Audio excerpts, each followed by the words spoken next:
Greetings, everyone. I am Pete Pardo from Sea of Tranquility. Welcome to pick number 6 of albums that are 40 years old in 2024. That's right, we're going back 40 years to 1984.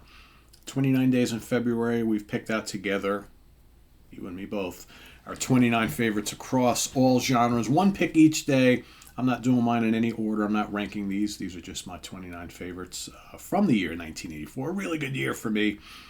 Right, as a young 18-year-old kid going away to college, just totally immersed in music, trying to do schoolwork, but all I really was interested in is hard rock and heavy metal, women, and beer. School was kind of secondary at that point in my time, but is what it is, right? When you're a young kid, that's the way it goes. This pick for today is, yes, it's going to be another heavy album.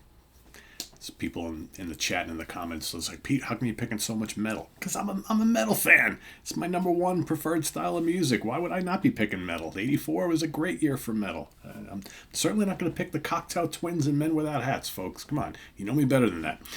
This was released very late in the year in 1984. It's the first solo album from this Swedish guitar player, recorded at the record plant in Los Angeles, California, for Polydor Records, produced by the man himself, Yngwie Malmsteen's Rising Force. That's right, of course, at the time of this release, he was still technically a member of Alcatraz, the band he put together with Graham Bonnet and two guys from New England, right? But that would change shortly thereafter. This, I think, basically, Yngwie was so impressed by the attention he was getting from this album, and had that unknown singer named Jeff Scott Soto helping him on a couple tracks on here. He decided to make this his full-time gig and say goodbye to Alcatraz, say goodbye to Hollywood, say goodbye, my baby.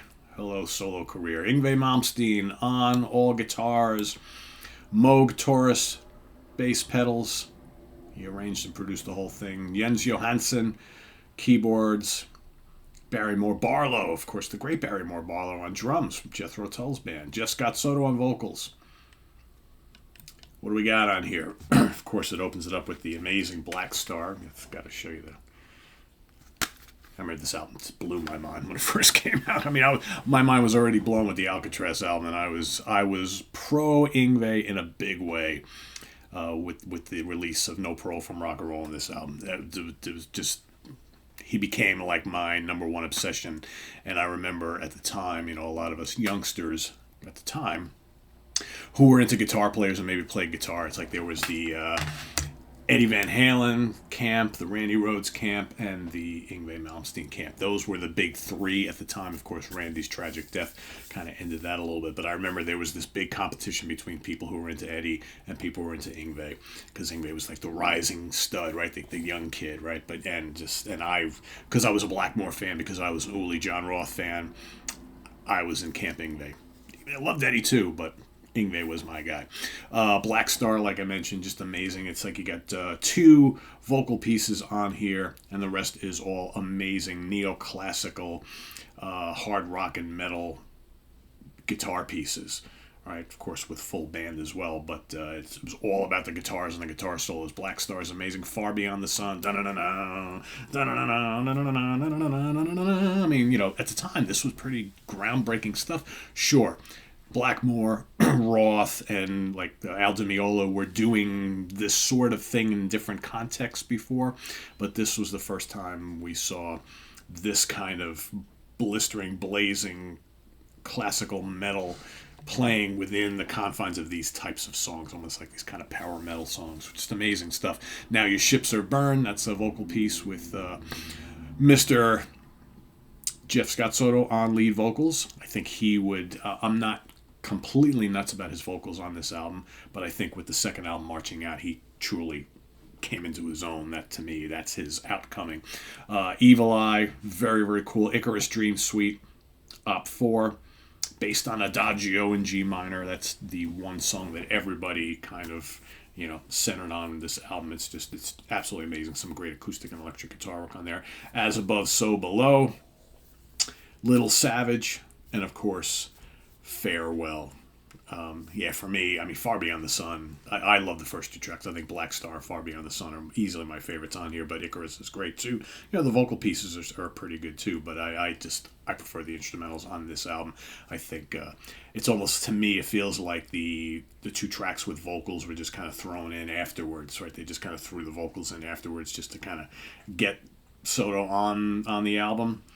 Whereas the second album sounds more song-based and perfectly suitable for vocals, and then it's like flip-flopped on that album. Marching Out's got like 80 or 90% vocal pieces with, like, I think it's 2 instrumentals, right? So here it's the other way around. So, but yeah, amazing album.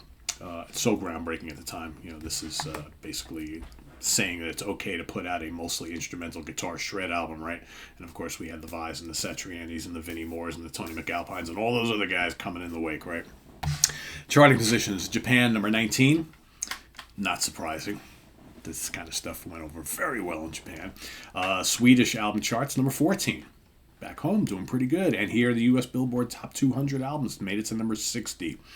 And in I always found this ridiculous. So the Grammys in 1986, 2 years later, nominated this album for Best Rock Instrumental Performance. It didn't win, but it was nominated. Why do the Grammys never nominate things that came out like in that calendar year? Or in that, so in other words, if you're having the Grammys in 86, you should be nominating albums from 85, right? And announcing them in early 86. I never understood that. It's like Jethro Tull winning the Best Heavy Metal Award, right? Like 2 years after they put out that album. This doesn't make any sense, guys. Come on. But anyway, amazing album nonetheless. That is my pick for today. Pick number 6, Yngwie J. Malmsteen's Rising Force.